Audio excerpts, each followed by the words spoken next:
Today I'm going to show you how fun and easy it can be to use your regular photopolymer stamps and stamp with paints. It gives you a totally different look than stamping with ink, so stick around to see this card project come together.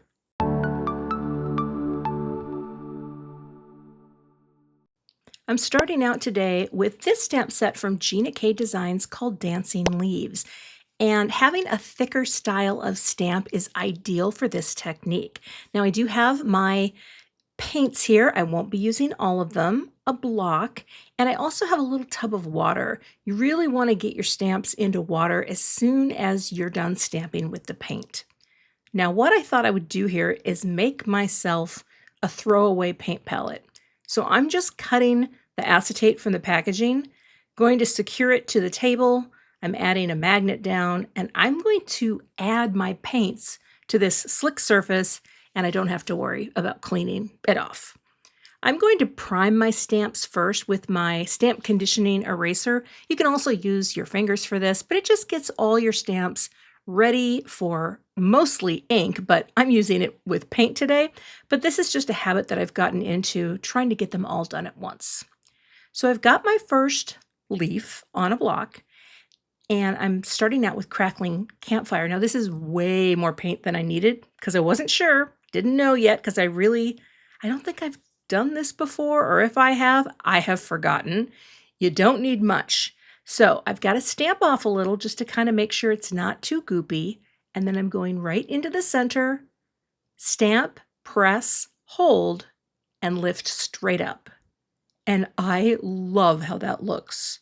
So this goes right into my tub of water. Once it's clean, I'll dry it off. You can even use a little stamp cleaner if it doesn't get all the paint off. You just want it to be super clean before you put it away. And repeat. So less paint needed on this second color. And spread it out a bit here with my little palette knife, which I am cleaning that knife every time. And a little test stamp, and then I say we're good to go. So this is a random pattern. I have no idea how this is going to look, but I mean, you know, because you saw the card in the beginning, but it was really cool to see these colors come together. Initially, I thought I was going to do all 5 colors, but once I had the first 3 down, I loved the look so much that I decided to just repeat them for the lower side of the card. And again, we're just going to stamp, hold and press, and then lift straight up. So I always hold my paper down to make sure the paper doesn't move. Here, I'm not even spreading that ink. I'm just going right over where I put a little extra. And then I'm going to repeat this purple down in the lower corner. And I thought, which way? No, let's point it down. And as soon as I did that, I was really happy with how this was looking and knew I'm going to do the same thing at the top, just in the yellow. So that's all you do. You just stamp with your stamps, but you use paints. And a lot of us have this type of distress paint, right? These liquid acrylics. And I'm just trying to get more use out of some of the products that I don't use as often. And I just think the look of this is so cool. Now I got a little streak of paint there, but with what I'm planning, it does not matter. I think it's very artsy. Now, I'm rehydrating some of these paints a little to make a little spatter. And here I did need a little extra water, but I'm just going to take the one of these 3 colors and just tap on some splatters. And that way, that little bit up at the top will just look like I meant to do that. And then I'm also going to use a little of this, the Distress Spritz. Tap some of that on. Those blobs were kind of big, so I also brought my brush and dipped that inside the jar, just to get some smaller gold spatters. And now I'll let that dry and stamp my greeting. Now I love the greetings in this set, but the sub-greetings are wonderful. I love this particular greeting, and there are dies to cut them out. So I thought having that small type minimal greeting for this card, I knew it would work really well. So we're stamping and embossing here. And I've got just a little Versamark here and using my Chucky tool. And then I'm going to add Gina's gold powder and heat set this. And look at that, the powder, oh, it doesn't stick. Even when you don't use anti-static powder, Gina's cardstock is really smooth. You can feel it, like when you run your fingers across, that it's great for embossing because extra powder just slides right off.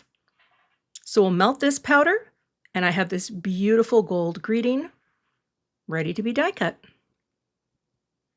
So I'll grab the coordinating die, get it taped into place, and run it through my intercut. I have my machine set to die cut, and right about -3 is the tension that I cut with Gina's cardstock. Looks so good. Now that my panel is dry, I'm using Master Layouts 1.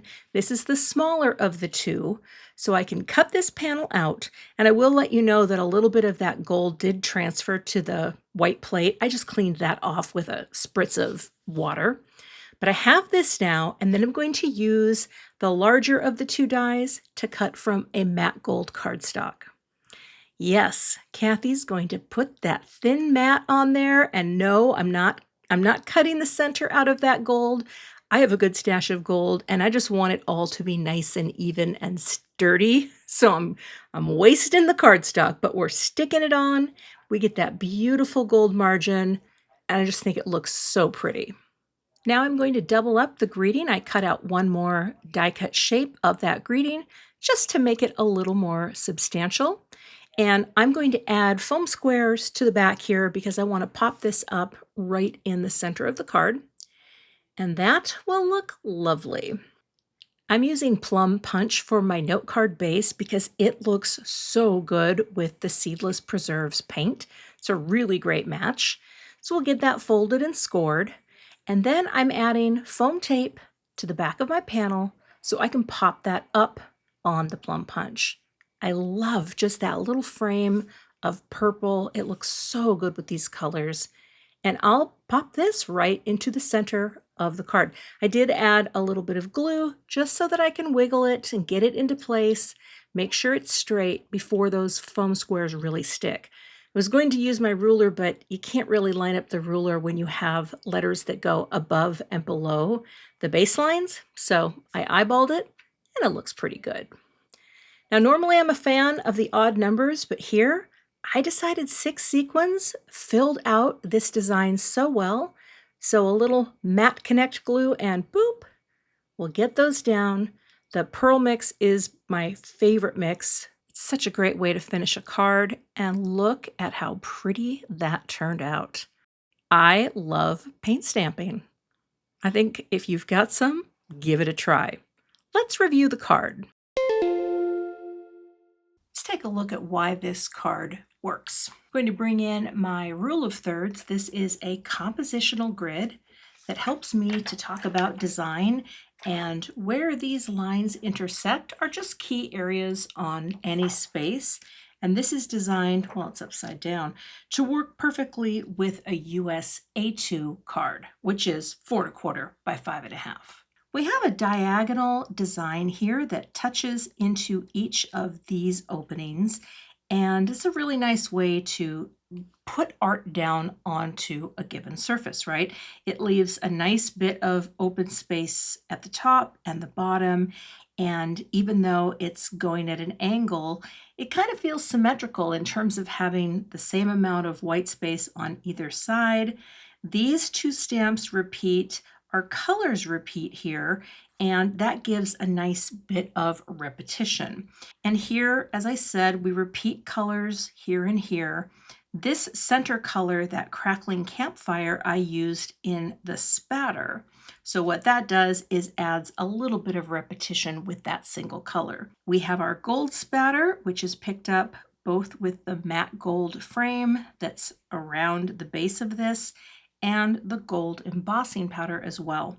And then of course we have more gold with our embellishments that cascade down with small, medium, and large. We also have this lovely Plum Punch note card, and that really picks up that seedless preserve that's in the leaves, and that is the finished card project for today.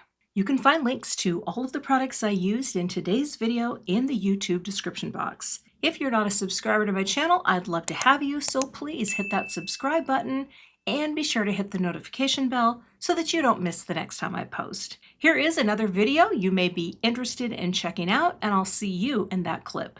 Thanks so much for watching and have a great day.